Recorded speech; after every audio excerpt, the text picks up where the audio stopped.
Membebaskan terdakwa oleh karena itu dari seluruh dakwaan penuntut umum di atas. Memerintahkan terdakwa dibebaskan dari tahanan segera setelah putusan ini diucapkan, memulihkan hak-hak terdakwa dalam kemampuan penyelidikan dan hak serta martabatnya, menetapkan barang bukti berupa 1 unit mobil Innova Leon diesel nomor Pol B 1744 ton tahun 2020, 1 botol border warna abu-abu, 1 pasang sandal warna hitam, 1 buah kopi warna hitam, 1 unit HP merek Samsung dikembalikan kepada terdakwa Gregorius Ronald Tanur.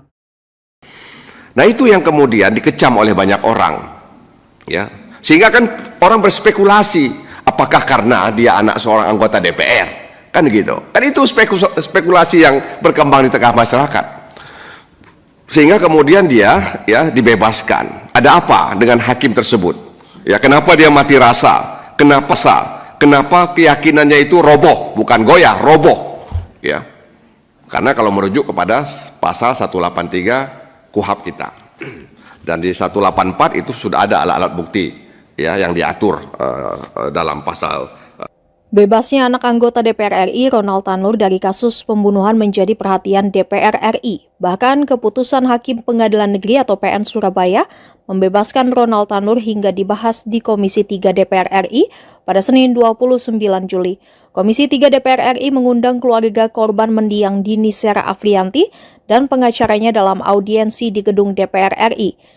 Dari video yang dimuat TV Parlemen, terlihat keluarga Dini Sera Afrianti didampingi sejumlah anggota DPR RI, diantaranya Komisi 9 Rieke Diah Pitaloka dan Haji Nazarudin Dekgam dari Komisi 3. Adapun audiensi tersebut dipimpin oleh Wakil Ketua Komisi 3 DPR RI Habib Rohman. Habib Rohman menjelaskan keluarga korban ingin mengadu tentang vonis bebas yang dijatuhkan Pengadilan Negeri Surabaya, Jawa Timur terhadap Ronald Tanur.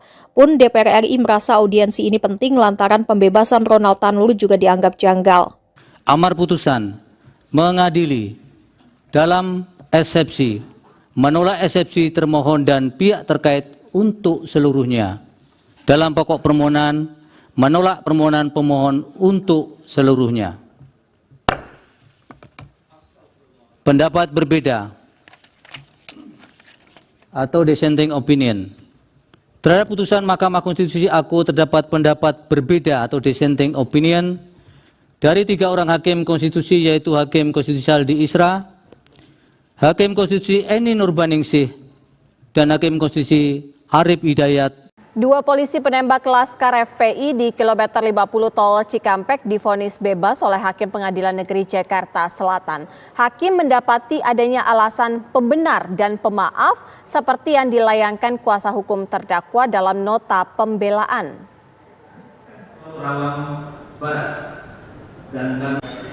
Kedua terdakwa Bribtu Fikri Ramadan dan Ibda M. Yusmin Ohorela hadir secara virtual didampingi tim kuasa hukum dalam sidang vonis di Pengadilan Negeri Jakarta Selatan.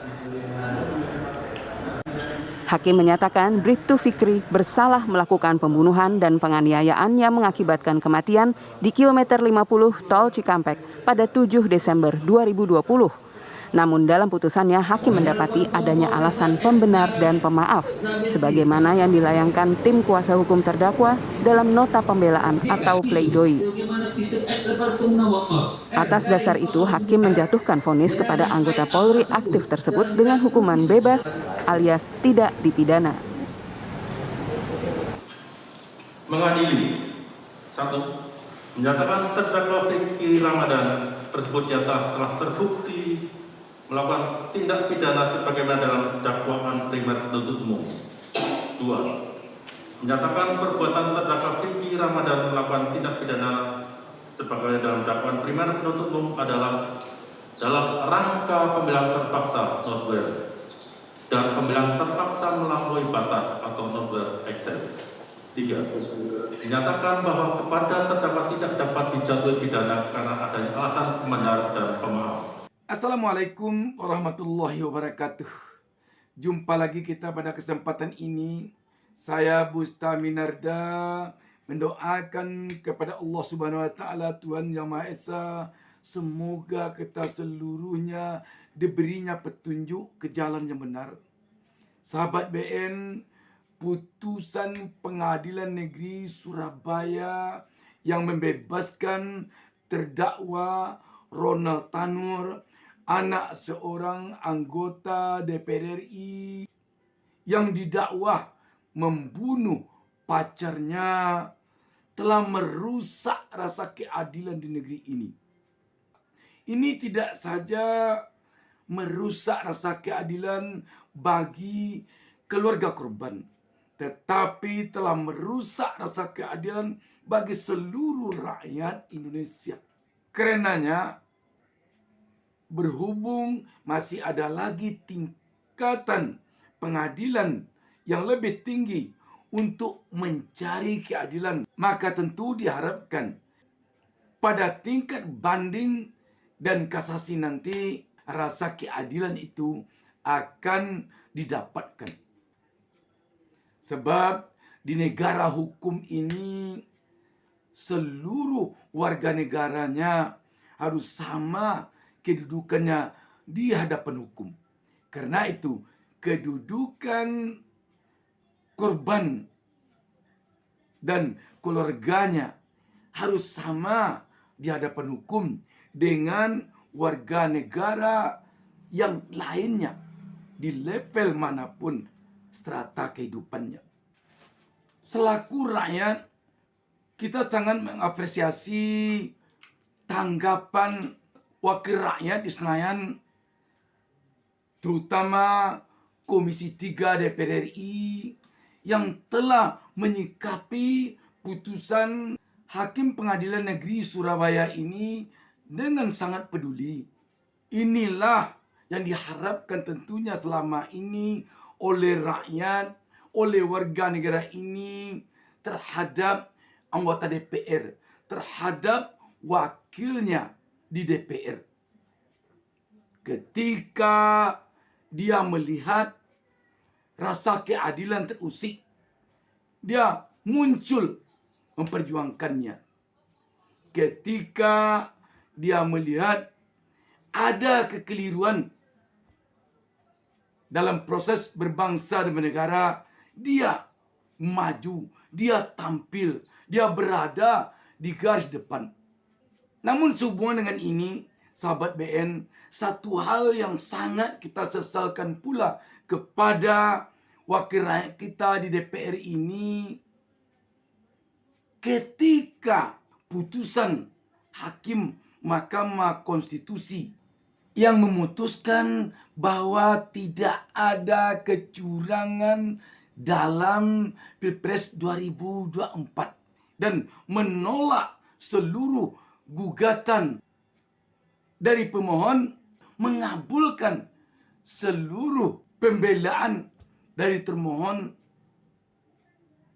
ditambah lagi dengan adanya dissenting opinion dari 3 hakim Mahkamah Konstitusi yang sudah barang tentu ini memunculkan terusiknya rasa keadilan di tengah-tengah publik, di tengah-tengah rakyat. DPR kok diam saja? Ini agaknya yang disesalkan oleh rakyat sekarang ini. Alangkah baiknya ketika ada terusik rasa keadilan di level manapun juga, pada siapapun terjadinya, DPR ini maju tanpa pandang bulu. Tetapi sayangnya terhadap putusan MK itu, DPR diam. Padahal kalau kita bandingkan putusan MK dengan putusan pengadilan negeri, maka putusan MK lebih mematikan lagi. Kenapa dikatakan demikian? Putusan pengadilan negeri masih bisa naik banding, masih bisa naik kasasi, bahkan masih bisa melakukan peninjauan kembali. Tetapi putusan MK ingkrah sampai di sana. Karenanya putusan MK ini seharusnya menjadi perhatian oleh DPR. Sampai sekarang mungkin masih menjadi pertanyaan oleh publik. Apakah putusan Hakim Pengadilan Negeri Surabaya ini membebaskan Ronald Tanur karena ayahnya seorang anggota DPR, seorang pejabat negara? Kalau demikian, DPR perlu juga harusnya mempertanyakan kepada putusan Hakim Mahkamah Konstitusi. Apakah putusan Hakim Mahkamah Konstitusi ini menolak seluruh gugatan termohon dan mengatakan tidak ada kecurangan dalam Pilpres 2024 ini sama sekali, dikarenakan yang ada di dalam kontestasi politik itu anaknya presiden, anaknya seorang pejabat negara. Harusnya DPR mempertanyakan ini. Ke depan rakyat agaknya tentu berharap agar DPR ini benar-benar melihat seluruh ketimpangan, seluruh ketidakberesan di negeri ini yang dilakukan oleh siapapun juga di dalam proses berbangsa dan bernegara. Harus ditanggapinya, harus disikapinya, harus dia berada di garis depan untuk memberantas semua ketimpangan, semua ketidakberesan itu. Tanpa pandang bulu, tanpa melihat siapa yang berada di belakangnya. Kalau boleh kita sebut lagi yang lain, kita juga melihat putusan pengadilan tentang dibebaskannya 2 orang penembak hingga terbunuh 6 orang Laskar FPI di kilometer 50 2 tahun lalu. Hakim pun membebaskan kedua terdakwa penembakan itu dalam sidang pengadilan. Apapun alasannya, kita melihat ini merusak rasa keadilan bagi rakyat, terutama bagi ke-6 keluarga korban tersebut. Tetapi kita melihat DPR diam saja. Bayangkan 6 orang manusia meninggal kena tembak. Terdakwanya atau penembaknya bebas. Apakah ini tidak merusak rasa keadilan sedikit pun? Dan DPR diam saja. Sahabat BN, agaknya rakyat di negeri ini sudah sangat merindukan tegaknya keadilan di negeri ini. Tegaknya keadilan yang tanpa pandang bulu. Apakah dia kalangan pejabat, apakah dia rakyat biasa, apakah dia orang kaya, apakah dia orang miskin. Tanpa kecuali rasa keadilan harus dicapainya.